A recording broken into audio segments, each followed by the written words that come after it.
Hello, welcome to OnPoint, an occasional show with people from El Dorado County. My name is Elizabeth DuBose, and today we're going to be talking about the Women's March event that we organized on October 17th, 2020. Yesterday, the community and I held an event for the National Women's March that was held pretty much nationally everywhere. And so we organized one yesterday in front of the Placerville Courthouse on Main Street.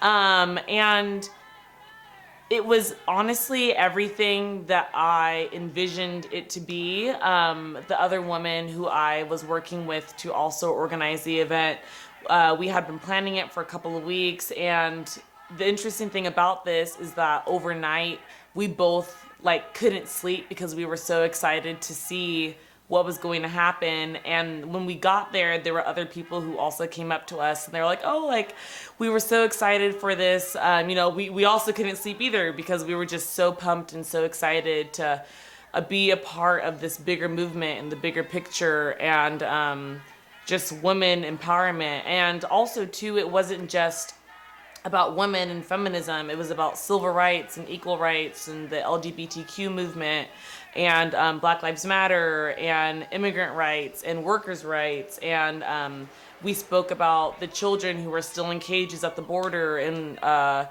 and so it's still great that we can use the intersectionality of feminism and women's rights and also Black Lives Matter and civil rights, and putting those two together and using both strengths to make one big, impactful, powerful movement.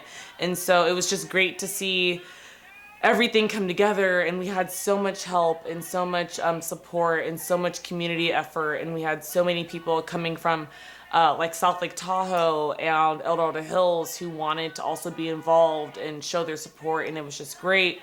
And I had no anticipation for any negative, actions happening, like counter protesters or people who like you see in the recent protests, how there's people on the other side. I didn't expect it to happen, and it didn't.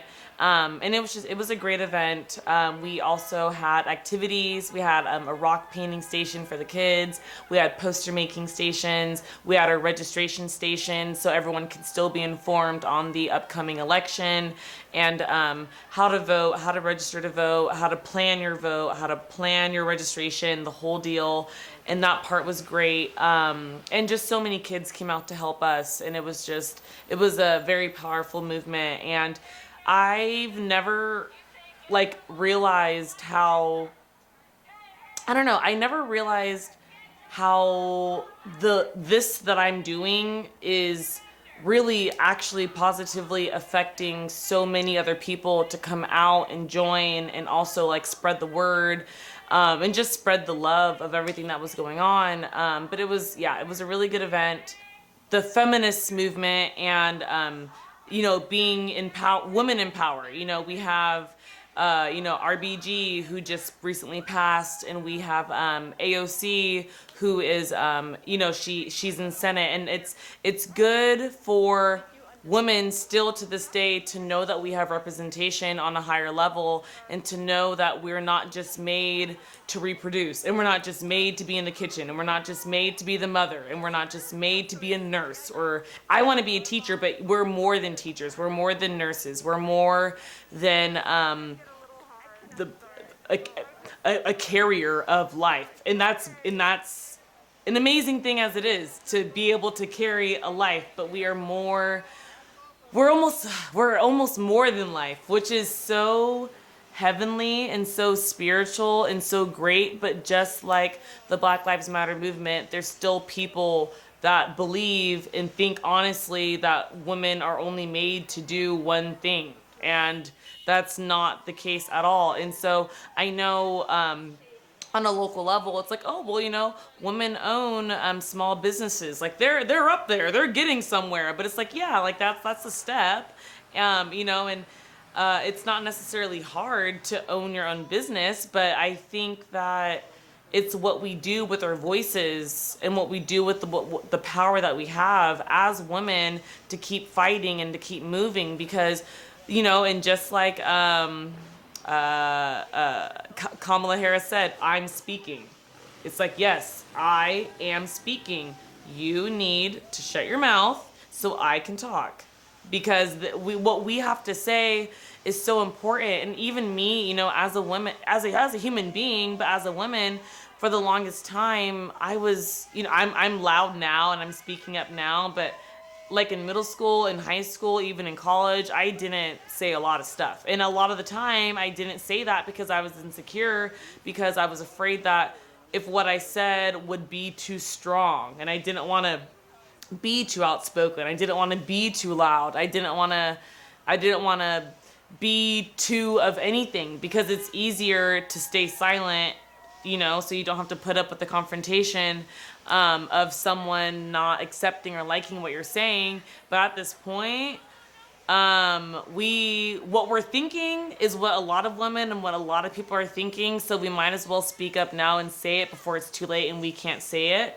And so it's just important for people to know, nationally and locally, that women are speaking up, women are standing up, women are fighting for women's rights, we're fighting for LGBTQ rights, we're fighting for workers' rights, we're fighting for immigrant rights, black rights, brown rights. We're fighting together. And like I said before, we are life carriers. So maybe you should listen to us, because we are carrying so much life force energy that many people don't even understand what that is and what it means. And we have so much more power than what I think men think we're capable of having and what men can see. So also, the biggest part that I took away personally is my little friend Delilah. She's 10 years old.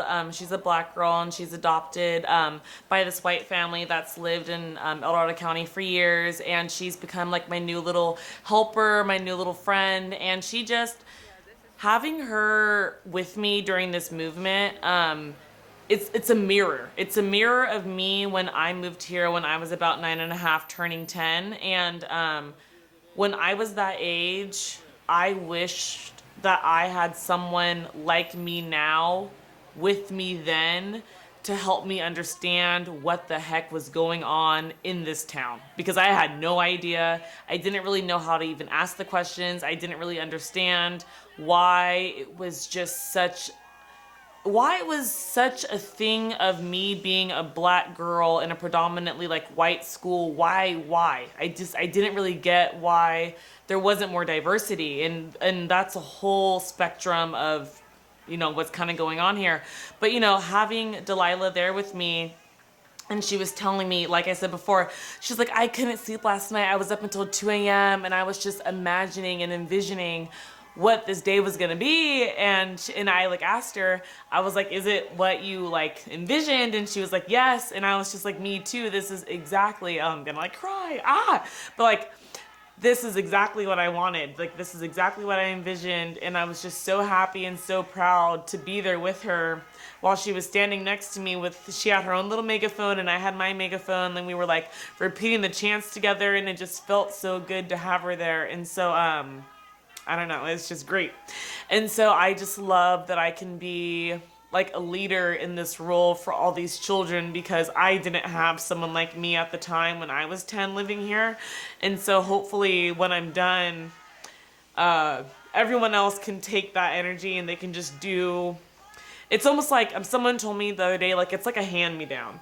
So with what I'm doing now, it's a hand-me-down, and I'm like giving it to someone else, and then they can use that with their will and their life force energy, and they can take with it and do the good trouble and do the good things that hopefully I am doing now. So how do you put magic into the community? And it's hard to even wrap up or articulate the action of the Women's March that happened in Placerville, because being there in the moment, it just felt like magic. And so how do you even put magic into words? And just being there in the moment and feeling the like high vibrations of the positivity and the energy that the community showed was just, it was incredible. It was like I said, can't even put it into words. So it was magic, very magical. Nice to be in the shade. Nice to be in the shade. Yeah.